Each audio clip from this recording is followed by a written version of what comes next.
여러분 안녕하세요. 유튜브 52일차 미래의 작가 해피영희입니다. 여러분 오늘 하루도 잘 보내셨나요? 오늘도 박완서 작가님의 못 가본 길이 더 아름답다라는 산문집 그 세 번째 시간입니다. 이 3부에는 그 김수한 추기경과 또 박경리 작가 그리고 박수근 화백에 대해서 그 추모의 글이 실려 있어요. 박수근 화백 같은 경우에는 그 작가와 인연을 통해서 사실은 작가의 데뷔작 남옥이라는 첫 소설을 쓸 수 있는 그런 인연으로 이어진 분입니다. 여러분 오늘은 그 박완서 선생님의 이 못 가본 길이 아름답다 그 마지막 장인데요.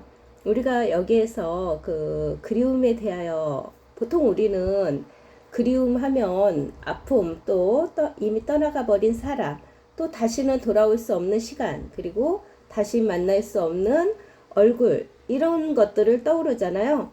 그런데 우리 그 박완서 작가님은 그 그리움을 당당히 맞서면서 또 그 사람들을 통해서 아름다움을 다시 발견합니다. 그 이야기들이 이 3부에 실려 있어요. 먼저 그 천진한 얼굴을 가진 아담한 노신사라는 글인데요. 이 글은 바로 그 김수한 추기경을 떠올리면서 쓴 산문입니다. 박완서 선생님에게 그 김수한 추기경은 정말 높은 자리에, 종교적으로 가장 높은 자리에 계신 분이잖아요. 그런데 정말 한 사람의 따뜻함으로 그 기억되는 그런 분이었습니다. 말 한마디 또 표정 하나 또 사람을 대하는 모든 태도 하나 이런 것들이 작가에게 김수환 추기경에 대한 그 따뜻한 기억으로 남아 있고요. 그리고 그 거기서 이제 특별했던 거는 김수환 추기경이 그 높은 자리에 있음에도 불구하고 모든 사람을 똑같이 사람답게 바라볼 줄 안다는 것이죠. 우리도 살아가면서 그런 사람을 종종 만나지 않나요?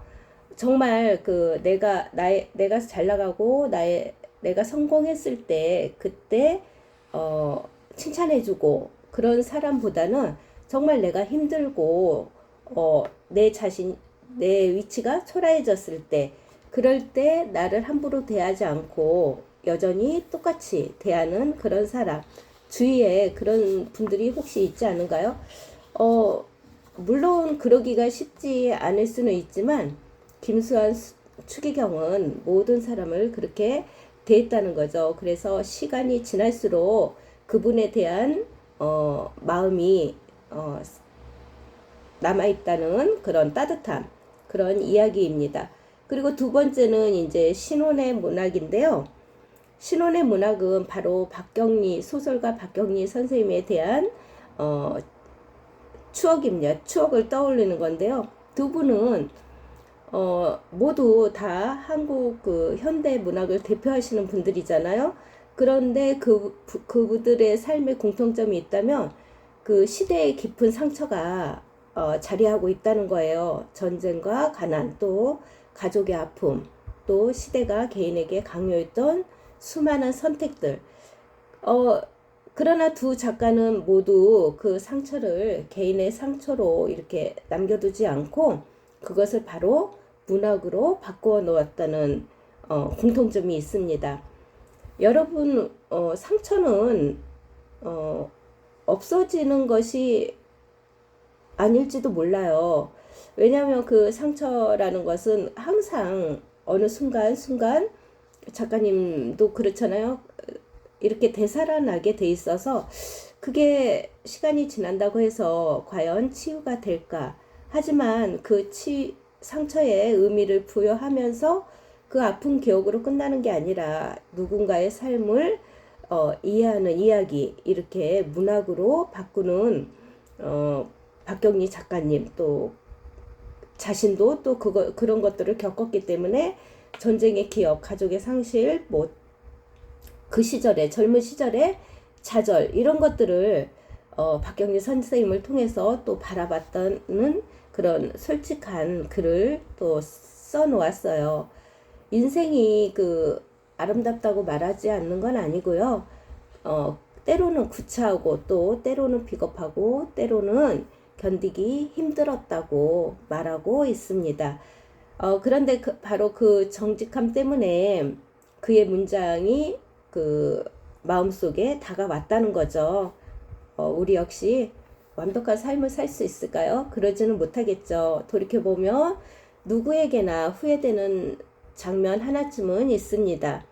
그때 왜 우리가 그렇게 말하지 못했을까? 또 왜 그때 그 사람의 마음을 몰라줬을까? 더 용기를 냈더라면, 또 그 사람을 깊이 이해했더라면, 이렇게 시간이 지날수록 많은 후회가 밀려오기도 하지요. 그렇지만 이 박완서 작가님은 그런 모든 사실을 받아들이고 또 과거를 지우는 것이 아니라 그 과거까지 끌어안고 오늘 현재를 살아가야 된다고, 그게 바로 문학의 힘이라고 이야기하고 있습니다. 그리고 마지막 세 번째 박수근 화가의 이야기인데요. 보석처럼 빛났던 나무와 여인이라는 제목으로 써놓으셨어요. 이 글이 작가님에게 특별한 이유는 바로 한 예술가를 추억하는 글인 동시에 작가님이 어떻게 탄생했는지를 보여주는 매우 중요한 이야기입니다. 젊은 시절에 박완서 작가님은 전쟁으로 인해서 대학 공부를 중단해야 했죠. 그리고 생활을 위해 미군 PX에 근무하게 됩니다. 그곳에서 이제 박수근 화백을 만나게 되는데요. 그때 맺은 인연으로 작가님이 나무, 화가의 나무와 여인에서 바로 작가님의 마음을 사로잡은 거죠. 그래서 먼 훗날 자신의 첫 소설인 나목으로 이렇게 이어진 그런 이야기입니다.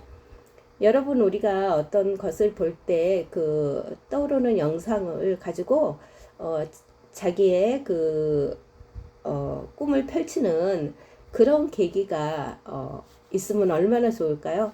바로 작가님은 그런 계기가 아니었나 싶습니다. 우리는 나무는 보통 겨울을 잘 견뎌내고 봄에 또 자기의 역할을 하고 있잖아요.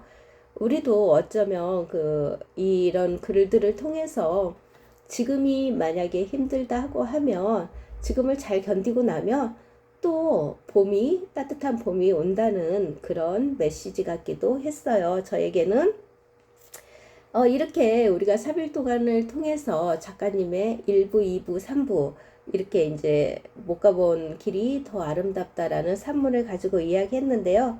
결국은 다 하나의 이야기입니다. 1부, 2부, 3부 다 모두 작가님이 지나온 시절을 떠올리면서 우리에게 지나온 삶을 사랑하라는 것 같은 그런 저는 메시지를 받았습니다. 누구에게나 후회되는 장면이 있지만 하지만 지나간 삶은 없애려고 한다고 해서 없어지는 것이 아니고 또 지우려고 해서 지워지는 것이 아니기 때문에 그거를 오롯이 품어 안고 삶을 아름답게 바라보라, 그런 메시지로 왔는데, 여러분도 한번 읽어보시면 나름 다 다르니까 나름 그런 저와 똑같은 메시지를 받지 않을까 싶어요. 이 3일 동안 통해서 박완서 선생님은 이 팔순을 바라보는 나이에 삶에 대한 궁금증, 팔순에도 그런 궁금증을 가지고 이 책을 또 써내셨고, 또 이미 지나온 길에 후회와 상처가 남아있지만 여전히 못 가본 길에는 가능성이 있다는, 그래서 책 제목도 못 가본 길이 더 아름답다라고 이렇게 표제를 정하셔서 우리에게 많은 이야기들을 들려주었습니다.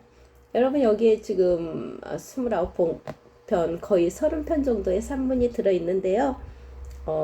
이 산문을 읽으면서 너무 행복했고, 그래서 여러분들에게 3일에 걸쳐서 말씀을 드렸는데, 사실 제가 이제 그 요즘에 휴가 중이다 보니까 좀 더 많이 준비를 못하고 그냥 제가 읽었던 부분, 기억나는 부분들을 대충 메모해서 이렇게 해드려서 사실은 죄송한 마음이에요. 그렇지만 어, 조금 그 핵심적인 부분은 그래도 전달이 되지 않았을까 싶습니다. 여러분 오늘도 이렇게 함께 해주셔서 끝까지 시청해 주셔서 감사드리고요. 아시죠? 나가시기 전에 좋아요, 구독 눌러주시고요. 오늘도 편안한 시간 보내시기 바랍니다. 여러분 그럼 내일 또 좋은 책으로 여러분 곁을 찾아오겠습니다. 그럼 우리 또 내일 만나요. 안녕.